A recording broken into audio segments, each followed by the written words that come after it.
धर्मनिरपेक्षता का मतलब होता है कि एक ऐसा विचार जो सभी धर्मों का बराबरी से सम्मान करे, किसी धर्म को सही और गलत ना बताए और संविधान को सर्वोपरि माने। इसलिए धर्मनिरपेक्षता को लोकतंत्र की आत्मा कहा जाता है। लेकिन जब इस आत्मा पर धर्म हावी हो जाता है तो इससे लोकतंत्र प्रभावित होता है और संविधान की बड़ी बड़ी बातों का भी कोई अर्थ रह नहीं जाता। और अमेरिका में कल ऐसा ही हुआ। जो बाइडेन ने शपथ लेने के बाद लोकतंत्र पर पूरी दुनिया को 20 मिनट का एक लंबा चौड़ा लेक्चर दिया।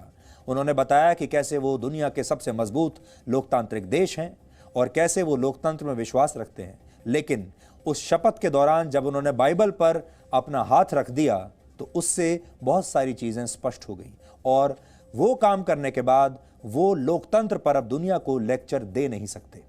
अमेरिका के संविधान में पहला संशोधन वर्ष 1791 में हुआ था। तब इस संशोधन में साफ साफ यह लिखा गया था कि अमेरिका में कांग्रेस यानी वहां की संसद किसी भी धर्म से प्रभावित होकर कोई कानून नहीं बना सकती और अमेरिका के संविधान में सभी धर्मों को बराबर अधिकार सुनिश्चित किए गए हैं।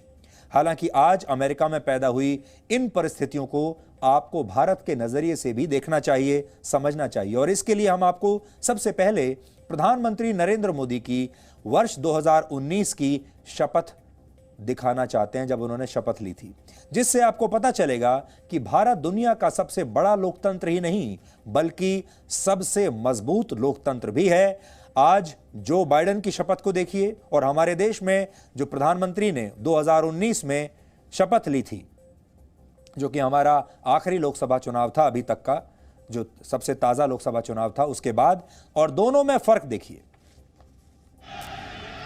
मैं नरेंद्र दामोदर दास मोदी ईश्वर की शपथ लेता हूं कि मैं विधि द्वारा स्थापित भारत के संविधान के प्रति सच्ची श्रद्धा और निष्ठा रखूंगा। मैं भारत की प्रभुता और अखंडता अक्षुण्ण रखूंगा। मैं संघ के प्रधानमंत्री के रूप में अपने कर्तव्यों का श्रद्धापूर्वक और शुद्ध अंतःकरण से निर्वहन करूंगा तथा मैं भय या पक्षपात, अनुराग या द्वेष के बिना सभी प्रकार के लोगों के प्रति संविधान और विधि के अनुसार न्याय करूंगा। मैं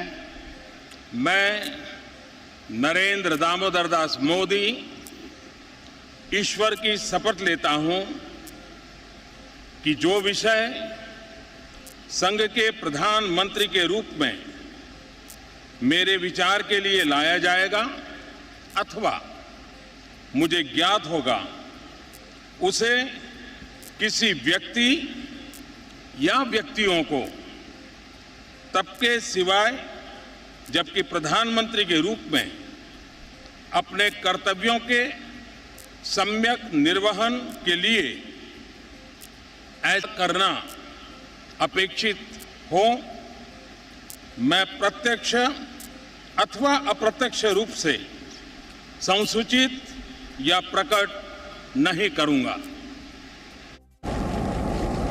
Please raise your right hand and repeat after me.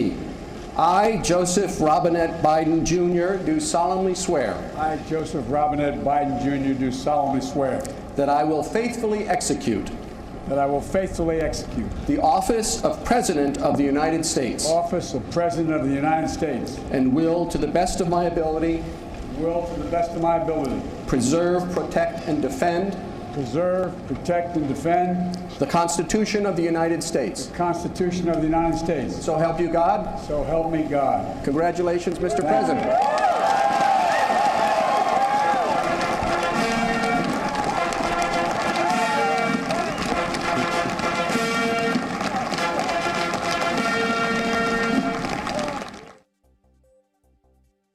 तो आज अमेरिका के राष्ट्रपति क्या शपथ लेते हैं, उसका टेक्स्ट क्या है, ओथ, वो आज मेरे इस हाथ में है। और भारत के प्रधानमंत्री किस तरह से ओथ लेते हैं उसका टेक्स्ट मेरे इस हाथ में है। और भारत के जब प्रधानमंत्री आते हैं, जब वो ओथ लेते हैं, शपथ लेते हैं, तो वो कहते हैं मैं अमुक ईश्वर की शपथ लेता हूं या सत्य निष्ठा से प्रतिज्ञान करता हूं कि मैं विधि द्वारा स्थापित भारत के संविधान के प्रति सच्ची श्रद्धा और निष्ठा रखूंगा।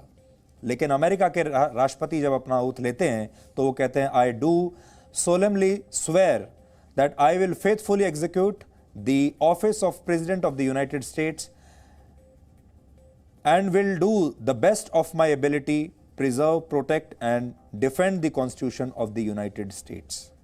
लेकिन फ़र्क ये है कि अमेरिका के राष्ट्रपति जब आते हैं तो वो अपना हाथ बाइबल के ऊपर रखते हैं, अपना बायां हाथ वो बाइबल पर रखते हैं, बायां हाथ, और दायां हाथ इस तरह ऊपर रखते हैं और तब शपथ लेते हैं, जैसा कि आप अभी अपनी स्क्रीन पर देख रहे हैं। लेकिन दुनिया में जितने भी लोग अपने आप को लोकतंत्र का चैंपियन कहते हैं, कभी किसी ने इस परंपरा पर सवाल नहीं उठाया। अमेरिका को दुनिया का सबसे आधुनिक, समृद्ध और उदार समाज माना जाता है, लिबरल माना जाता है, लेकिन वहां की राजनीति में धर्म का इतना ज्यादा प्रभाव होना उसके झूठे सिद्धांतों को एक्सपोज भी करता है। और यहां एक बात और समझने वाली है कि जो बाइडेन ने जिस बाइबल पर हाथ रखकर यह शपथ ली वो 128 वर्ष पुरानी है और 5 इंच मोटी है। और सबसे अहम यह है कि बाइडेन के स्वर्गीय पुत्र बियो बाइडेन ने भी डेलावेयर के अटॉर्नी जनरल के पद की शपथ इसी बाइबल पर हाथ रखकर ली थी। अब आप सोच सकते हैं कि जब कोई परिवार अपनी धार्मिक पुस्तक को इतने वर्षों तक 128 साल तक संभाल कर रखता है तो उसके विचारों में धर्म का स्थान कितना महत्वपूर्ण होगा। विचारों में धर्म का स्थान महत्वपूर्ण नहीं है, कोई भी रख सकता है, हम सबके मन में और विचारों में धर्म का स्थान महत्वपूर्ण हो सकता है। लेकिन क्या हम संविधान को लेकर जब कोई अपनी शपथ लेते हैं तब भी क्या उन विचारों को सामने लाते हैं? जो बाइडेन ने जब बाइबल पर हाथ रखकर अमेरिका के राष्ट्रपति के पद की शपथ ली तो हम इसके पीछे की वजहों को समझने की कोशिश कल से ही लगातार कर रहे थे। और इस दौरान हमें कुछ ऐसी बातें पता चली जो अमेरिका के इस दिखावटी लोकतंत्र का करीब से आपको दर्शन करवाएंगी। अमेरिका का संविधान बाइबल पर शपथ लेने के लिए नहीं कहता है। पहला पॉइंट यह है, अमेरिका का संविधान बाइबल पर शपथ लेने के लिए नहीं कहता है। नहीं, ये एक परंपरा है जो वर्ष 1789 में अमेरिका के पहले राष्ट्रपति जॉर्ज वॉशिंगटन ने शुरू की थी। हालांकि कुछ मौके ऐसे भी जरूर आए हैं जब इस परंपरा को निभाया नहीं गया है। जैसे वर्ष 1825 में अमेरिका के छठे राष्ट्रपति जॉन क्विंसी एडम्स ने बाइबल की जगह बुक ऑफ लॉ पर अपना हाथ रखकर राष्ट्रपति पद की शपथ ली थी। और ऐसा उन्होंने अमेरिका के संविधान में अपनी निष्ठा को दिखाने के लिए किया था। इसी तरह वर्ष 1901 में अमेरिका के 26वें राष्ट्रपति थियोडोर रूजवेल्ट ने भी अपनी शपथ में बाइबल का प्रयोग नहीं किया था। फिर 1963 में अमेरिका के 36वें राष्ट्रपति लिंडन बी जॉनसन ने रोमन कैथोलिक की एक किताब के साथ शपथ ली थी।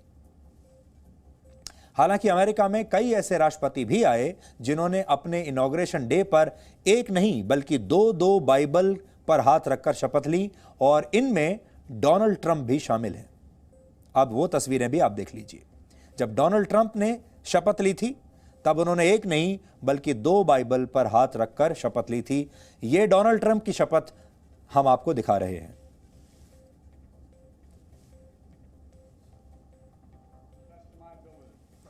And defend. So help me God. Congratulations. अब आप ये समझिए कि हमारे देश का संविधान क्या कहता है। भारत का संविधान किसी एक धर्म की बात कभी नहीं करता और हमारे देश के इतिहास में कभी भी कोई ऐसा उदाहरण नहीं मिलता, एक भी उदाहरण नहीं मिलता जब किसी धार्मिक पुस्तक पर हाथ रखकर किसी भी प्रधानमंत्री ने कभी भी शपथ ली हो। और ये इसलिए भी महत्वपूर्ण है क्योंकि हमारे देश में अब तक 15 प्रधानमंत्री बन चुके हैं। 15 प्रधानमंत्री हमारे देश ने देखे हैं और किसी भी प्रधानमंत्री ने, यानी इनमें से इन 15 में से एक भी प्रधानमंत्री ने कभी भी धार्मिक पुस्तकों पर हाथ रखकर कभी शपथ नहीं ली।